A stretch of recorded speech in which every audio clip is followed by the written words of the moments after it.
Hello and welcome to Homeschool Together. We're playing the Newlyweds game with Torchlight and Build Your Library. The things we wish we knew, but we Right. don't know actually what we put on our little handy doohickey things here. Got my items. Okay. He's got his items. We have a see. few more videos coming up about our around the world journey, and they'll kind of wrap everything up. So we'll have Right. a few more. Look for it. There'll be some nice little goodies there. But today we're going to be talking a little bit about like what we liked, what we wish we knew, Yeah. what we wish we would have done a little bit more of, and kind of get those thoughts out on there. And hopefully that maybe Right.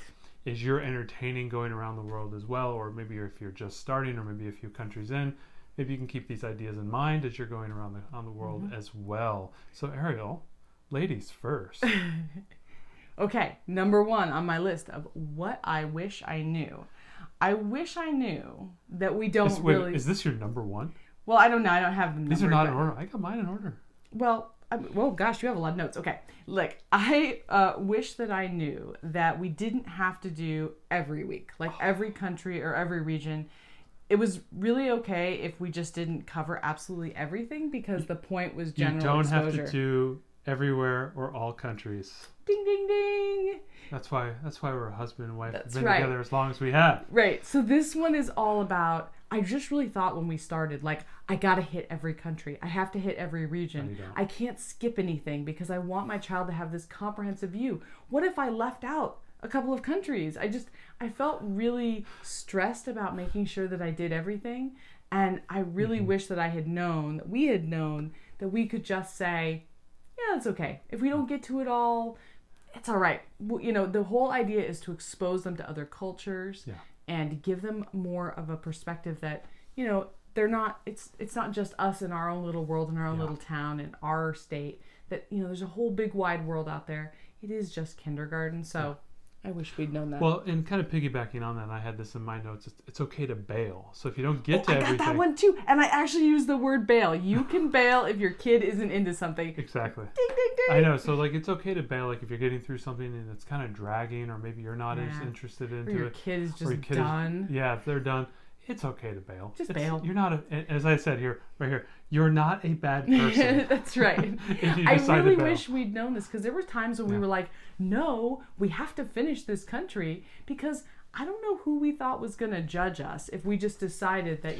like, They're gonna judge us. I don't know. Like, if our kid just wasn't into Scandinavia or something, I'm making something up. I don't remember exactly a thing she wasn't into that we should have just bailed on. But there were times, definitely, that... We were moving through Eastern Europe and the Balkans, and she did, she was right. And we could have just been like, Yeah. it's not the end of the world. I don't know. I felt like somebody would think, I don't know who, would think, but you weren't comprehensive. You didn't get everywhere, And all right. again, I think it's okay to bail. I think at a bare minimum, try to get interested into some portion of some region in every continent. So at least you there's touch interesting everything. things everywhere. Yeah. But it's really okay to bail. If you have our permission, we're not going to judge you. No, we won't. You can go ahead and bail. It's fine. Yep. All right. Okay. All right. So, it's my turn. No. That was yours. No, I was saying that was an addendum to you. You don't Oh, have to it go was an everywhere. addendum. Yeah. That was a whole different item on my Trying to cut list. in on mine. See, now you just took one away from me. Okay, so first one, I think most important. It's a very long journey. Oh, I didn't have this one. If you put the two together, and you start on your journey, It's like 65 weeks. yeah, and we all know, I know, she doesn't know, but we know it's not going to go well. So it's not going to be 60. It's not going to be 65.2 weeks. It's really going to be like 80 weeks, and Well, you got holidays, life, families, and everything, vacations, So and it does really stretch. It's going to take a while. So you're going to have to take the previous suggestion. You can bail on a few countries to keep it in that 1 year. My thing was that we kind of started at the end of 4 years old. She was almost 5, and we didn't end now. She's almost 7. Yeah, and it just ended a couple months ago. lot changes over that time period. Your kid's going to change. Their interests are going to change. Their attention span's going to change. What they're capable of. I mean, because along with the around the world journey, you're going to be learning phonics. You're going to be doing math, and they're going to become more enriched. They're going to start playing sports maybe, or some extracurriculars, and they're just going to become a bigger kid. They're going to have bigger ideas. And so the things you did at the beginning are going to be way different than what you did at the end. And also the things you appreciate at the beginning and how you're teaching things at the beginning are definitely going to evolve and change. And I think if this is your first, endeavor into homeschooling, you as an educator are going to also change over this time period. And I found that in myself as well. Things have changed. You become more patient. You become more nuanced, you become more focused, you understand how your learner works, and that's going to change over these, year or so of this around the world journey. And so be prepared for that. Know that is coming, and understand like things will change. Right. It's a long journey. I think it's a great thing. And don't be intimidated by the length. If that's too long for you, then you can always just eject early or decide to cut some countries. We did cut down on, we didn't actually take quite that long because we did cut about halfway through, decided to shorten some time periods. We still covered everywhere, but we didn't do it quite as long because we knew it's getting a little long in the tooth as much as we loved it. So I wouldn't say that the length should be intimidating or that you shouldn't combine the curriculums, because you really could go much quicker than doing a week for Torchlight and a week for Build Your Library for each place. But that was just my initial... Saved your screensaver there. Thank you. That was just my initial way I planned it. And I wish I had known that maybe that long journey didn't have to be quite that long. Absolutely. Okay. All right. What you got? Okay. Missing a spine book is not a big deal. You can still do almost everything without a single spine book. So I remember thinking, this is a good one from the planner. Yeah. This is from the planner's planner. I remember thinking, it's a spine. I have to have it. This is my first.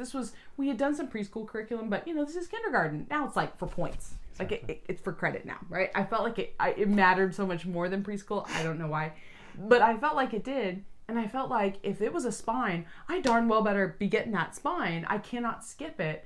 And I really wish I had known that it was not a big deal. I mean, obviously, you need to have an atlas or Google Maps. You really can just work with it. So if you don't have that spine, read a couple of pages of that book each week that it comes up. It's not the end of the world. I think some of those spines are super expensive or they're hard to get. And I wish that I had known to give myself permission to just not do them if they were hard to acquire and just be okay with it. So I have a very similar one to that. It's you and your student will prune the curriculum. You guys can do that. That's a different one. It is a little different, but but it maybe goes along with the fact that if you don't have the books, if you don't have the spines, it's not a big deal and you're not really worrying that much. Yeah, I think I'm going to give you uniqueness on that one. I'll give you another one. Okay, so all right. Am I going to the next one? So don't spend so much time thinking that your kid is going to memorize every country, every capital, every famous person, every famous location, or even understand understand where they just were. Right? They're going to memorize 1 in 20 things. They'll know a couple countries. The thing that with all kids, it's always interest and motivations that really drive the learning. So if it's just kind of you're having a bland week and if you're teaching a country in a bland way, they're not going to remember anything. So I always like to say, embrace the weird, embrace the memorable, because those are the things that they remember, and things that are wildly different. And if you come across something in a country that is different, that is extremely different, play that up, because the kids will realize that. They'll go, wow, that's amazing. Or the type of animals, or the type of food people eat, or the type of housing that they have, or if you have a place like a Monaco, right, where they all live in these high rises and there's yachts everywhere type of thing, or if you live out in the bush in Botswana or something like that, there's just really amazing cultural unique differences. Those are the types of things that really, really stick with the kids. And so really embrace that, but don't get too hung up on them. If you go to grandma's house next week and they're like, oh, honey, I heard you're doing a around the world journey. Where were you last week? I don't know.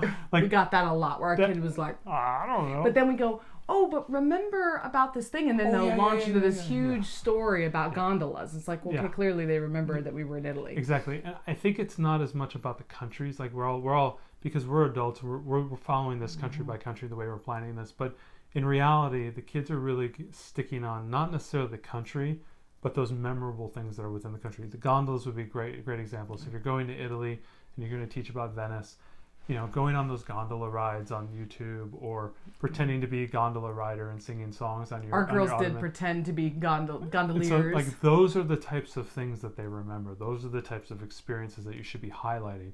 Don't worry about what's the capital of this country, or what's the capital of that country, or what type of animal is from this country. They're not going to remember that. They'll remember the llamas, right? They just won't remember those were from Chile and Argentina. Our kids can still tell us exactly how to tell the difference between llamas and alpacas. Exactly. Even though South America was a year and a half ago. Yeah. So those are the types of things. So that's my thing there is don't worry about them memorizing, and understand that they don't really care as much about the countries as much about the experience, and embrace the weird. Embrace the weird. Yeah. What you got? All right. My next one. Okay, except for a few books from Build Your Library, mostly, you can read the chapter books in any order. And I wish I had known this, because what I would have done is I would have just taken the chapter books, stacked them up on the shelf, and then we would have just picked them and then not planned when I was going to read the chapter books. I planned it. It's like, okay, we're going to do Missy Piggle Wiggle this week. It's going to take us 2 weeks. And this is, I wish I had not done that. I wish I would have just said, hey, we've got 2 or 3 Missy Piggle Wiggle books, and we're going to look into this. And I could have gone with whatever my learner was interested in. This is more along lines of Torchlight. Yeah, yes. Well, Torchlight. Well, some of the Build Your Library stuff, too. There was a couple of them, too, that it was also... I think there was a couple of Build Your Libraries. I don't remember. Maybe it was more Torchlights. I know a lot of the Torchlights did not have specifics to the country. And I could have just put them on the shelf and then said to my learner, hey, we're ready for a new chapter book. What are you interested in? They would be like, oh, let's do Zoe and Sassafras. We would have just read it. Instead of planning when we're going to read it and saying, oh, yeah, well, we got it done this week. So now we'll start next week. We'll start that next chapter book. We could have just flowed with the chapter books a bit more. And I wish that we would have, because I think that would have been easier. And I have one that kind of goes along with that is finding time for the chapter books is hard when you've got little ones in tow. Oh, that is right. hard. Sitting down and reading 20 pages of Missy Piggle Wiggle to get a chapter through was really difficult when you've got the 3-year-old. And remember, when we started, she was under 2, and now she's 3. And so that also was a huge change. So doing the chapter books with the young one was a challenge, and finding time and the focus and everything. So we always had to use going to bedtime. Yeah. So set aside time for the chapter books. Yeah. I wish we would have known that. You're right in the beginning, that we needed to not just, with all the other things we were doing, but actually have dedicated time, because the chapter books, in most cases, they're above kinder level, because they're read alouds. And I think that they needed our child to be able to pay more attention to them. So they weren't the kind of thing that we could just do while little sister was running around, where we could do that with picture books, because I don't think that they were on that same emotional level. Yeah. But I think that there was a lot of times when, I remember we started, at the very beginning, the very, very far north. We tried to read that when little sister was running around, and our daughter was just not getting it. And then we had to set aside that quiet time when sister went to bed. And then she loved it. But know that those chapter books need the attention. Yeah, by the end, the focus. By the end, I was doing kind of we were painting at the kitchen table or doing Play-Doh or something like that. And because that occupied my 2-year-old or 3-year-old, now a 3-year-old, it gave me time to I would walk around the kitchen table reading while they all played, and my oldest could listen to that, because she has a lot of experience listening to audiobooks. That was a big thing for her. So Daddy walking around the kitchen table, getting in his steps, was something that really worked for us towards the end, because I was able to get those chapter books in while my youngest was also in the room. So I think it dovetails with this too, that because it is a long journey, our daughter's stamina for listening to chapter books greatly evolved over the course of this. So if you're thinking you're in the early stages and your kids just cannot focus for that long, I would say this is something that really builds as you go along, and it will get better. Oh, I got one now. All right. Pretty simple. Everybody who watched all the videos knows, but we like to do food. Oh my God, I had that one. I wish we did more food. Well, I wish we would have known how important the food component would be to us. I don't know why we didn't do this. We love to eat. Yeah. And we love to cook, but I didn't realize how much we would love the food. Yeah. And planning to make just one recipe a week kind of didn't cut it. I wish that I would have, knowing that we loved the food, I wish that we would have thought more about in a few weeks we're going to be doing Scandinavia. Maybe while we're out, we could stop by the Scandinavian food store and get some stuff and get some snacks that are non-perishables that we could have kept around. Yep. And then we could have had those as well as making a meal. But absolutely, the food was so impactful for our kids, and we loved it so much. So if you were also a foodie family and your kids love food, love to make recipes and try new things and stuff, I would really think about adding more into that. More food. And for our daughter, I think that was some of the things she remembers the most is the food, because it's something she could really connect with, because it was physical, it was real. Yeah, because so many times we're reading books or watching videos, and while that is engaging and enriching, it's it lacks the tactile, it lacks the Right. reality of doing those things, and the food, consuming that food, tasting those flavors, you just can't get past that. And yep, I agree with you. What do you got next? All right. This is my last one. Are you on your last one Oh yet? gosh, no. Look at Well, then you go first. this. All right. The student in you will prune the curriculum. So along the way, you're going to find you need to become more efficient. You are going to have different interests. Things are going to change, things you like to do. For example, we've talked about the folk tales that we kind of didn't like, the poetry. So those are the types of things that we removed from the curriculum.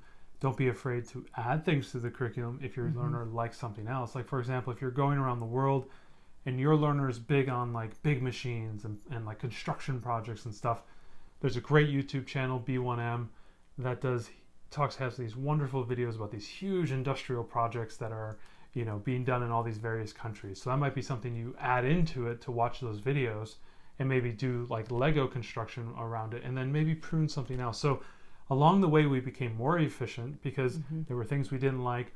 Or once you get the gist of what the curriculum is asking for, you don't necessarily have to open those pages, do their worksheets. Sometimes if you don't want to do the worksheets that like Build Your Library gives you, if you don't find those to be as useful or helpful, or you find doing the animal studies better in this other way that we like to do it, we pull open the books, we pull down a few YouTube videos, and then we maybe do some coloring pages or something, and that's better and that's more enriching to your kid. You don't have to do those sheets. You don't have to do it the way they want you to do it. Do it the way that works best for you. It's just the act of doing the animal research is the important thing, I think, more than anything. Right. If your family's into animals, if you're not, I mean, this kind of dovetails with. I actually had two. I didn't realize it, but this dovetails with what I was going to say, which is, you don't have to do every piece of the curriculum. Yeah. And I wish I would have known that at the beginning, because we tried for a few weeks. We struggled through like those Torchlight Trek articles, and I wish that we would have just. I wish I would have taken a better look at the beginning. I knew that sounded a little bit outside the zone of what my kid could do at that age, but we still like bullishly went into it and just kind of banged our head against the wall. But it's okay to start that, because you don't know what your kid likes. You don't know what's going to work for you It's okay guys. to try, but it's also okay to look at something even before you begin and be like, that's overkill. I'm not going to do that, or that's not going to work for my learners.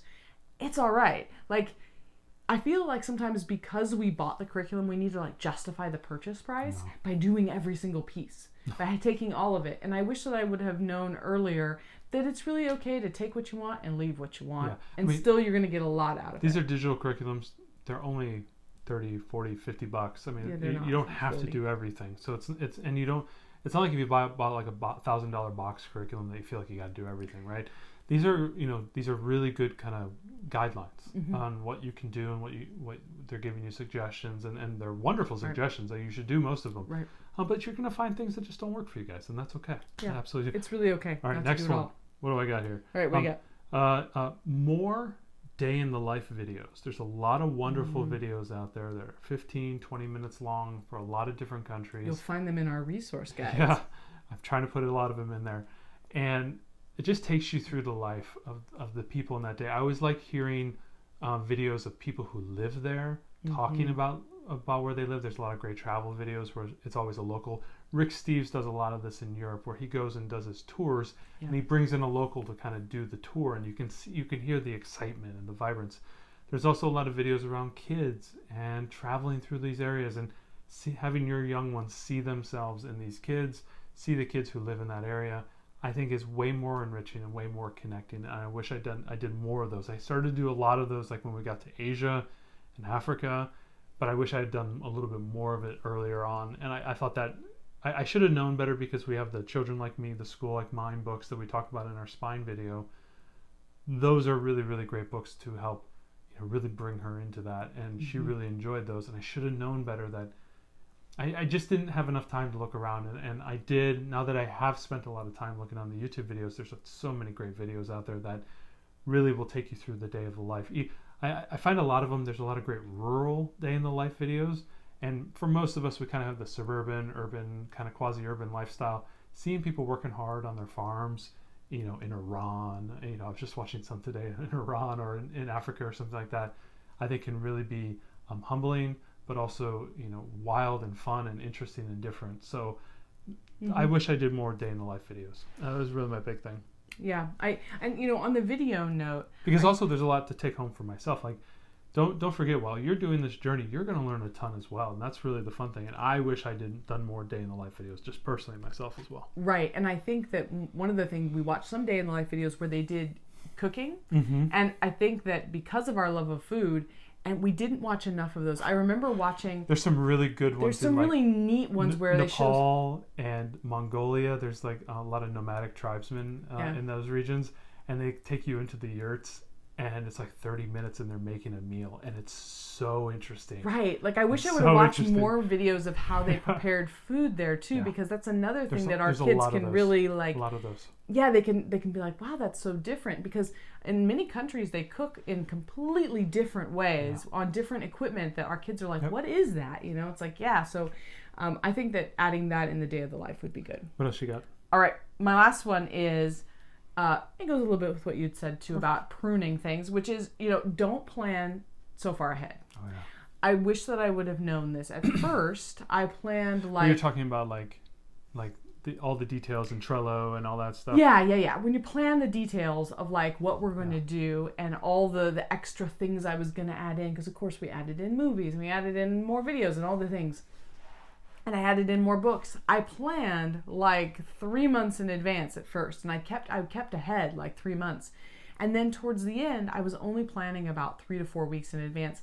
And I wish that I would have done that from the start. And the reason is because of what you were saying about us working with our child and pruning things as we go and deciding what's really important to us and what really resonates with our kids and what doesn't. You may find that you've planned everything out, and then your kiddo is like not into the videos at all and just wants to do arts and crafts from that country. And then you have wasted planning time. So because you're gonna have to go back and find all these things. So I think we had a good communication. I know a lot of people might be just doing it themselves. Moms or dads out there who do the planning and the education.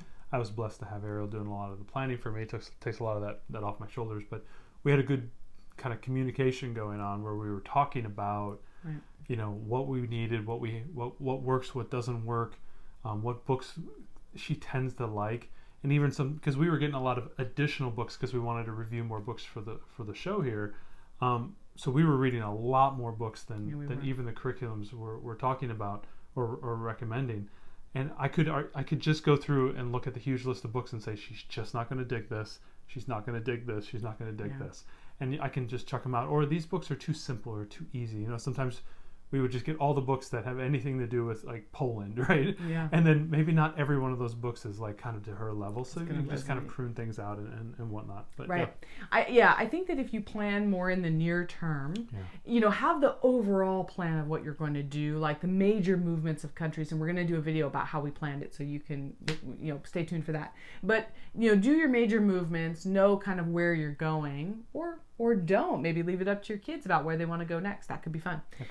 But just plan a little bit more short term. It takes some of the planning workload off you too. At the beginning, I had spent hours and hours and hours planning. She made these like meticulous things, and she just didn't. It was way too much. And then I learned. Don't overkill your planning. No. Right. Yeah. I learned like halfway through that you did not need for me to put all those pictures of every book and all of this and exactly what page numbers in Children Like Me and the Atlas. I could figure it out. Because he could figure it out. He could say, "Hey, we're studying in Germany. I'm going to go to that section of the Atlas. I'm going to go to that story in the folktale. I'm just going to look it up in the index." Like it would take me like 20 or 30 minutes to plan all the books for the week and just kind of find the pages and kind of put the books in. It could be them. You could even just pick it up and just say, "Oh yeah, it's an atlas. I'm going to go to where we're doing Germany." Like I don't have to tell him what pages that is. And so and the funny thing at the beginning I wanted to give you everything, and then and you were also putting like books in there that were some of our spines that didn't cover every country. Like for example, the Adventures Atlas. Right. It doesn't cover every single country, but it was in the planning materials and everything. Right. And I would get it and go, "Oh, there's nothing here for Russia, right?" Yeah. And then you just put it aside. I didn't have to say you don't need that book this week. Yeah.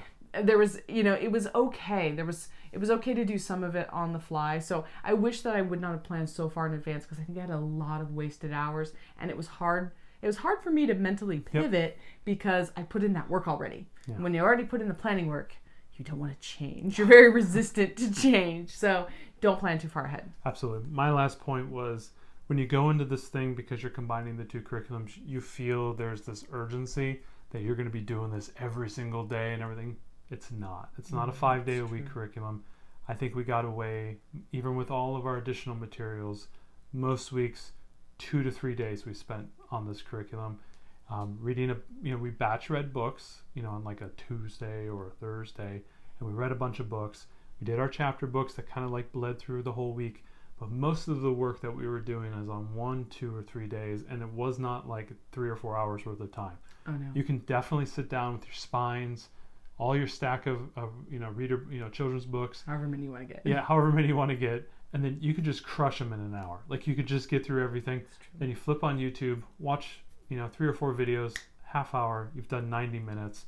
You're good. You do that twice. You've pretty much gotten through a couple countries, a couple interest areas, and then maybe you do some little stuff here and there. But other than that, it was just like 2 or 3 days, an art project here, some enrichment study here, cover some animals here, do a couple fun videos. Like in our resource guide, we give you huge amounts of videos. I mean, I'm not expecting anyone to watch all those. We didn't necessarily watch all those videos, but pick the things you liked, right? Because there's a nice smattering of them, whether it's folk songs, you like listening to music, or you like watching construction projects, day in the life videos, cool little short 3-minute documentaries on really cool things within a country. Whatever it is, you're not expected to do everything. 2 to 3 days max. Don't stress out. Don't go into this thinking you have to do 5 days a week. That took a lot of pressure off me after a while, because we started this curriculum before we started our parent partnership. So once I started the parent partnership, I had to really get efficient with my time, and I found I could really do the whole curriculum in about 2 to 3 days. I think it's a really good note, because both Torchlight and Build Your Library show it as a 5-day schedule. We see this a lot of curriculums that we've been doing. Right. Even going back to the preschool days when we did the preschool Torchlight and the Blossom and Root, and I know Blossom and Root doesn't really do that. Blossom and as Root much, doesn't do days. But the Build Your Library stuff, they do like to break it out in every single day. And man, like if you got Girl Scouts, you got your co-op, you got swim, you got all these sports and everything, it's okay to miss a day.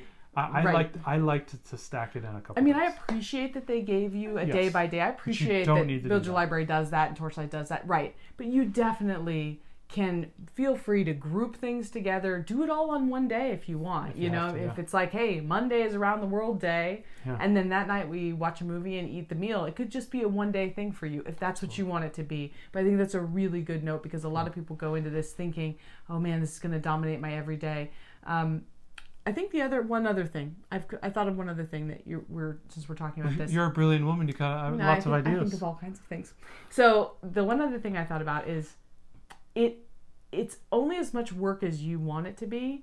And if you listen to our videos on every country that we did, and you hear about all these books that we did and all these activities and whatever, you could think like, oh my gosh, I don't have enough time to do all this. Don't do it.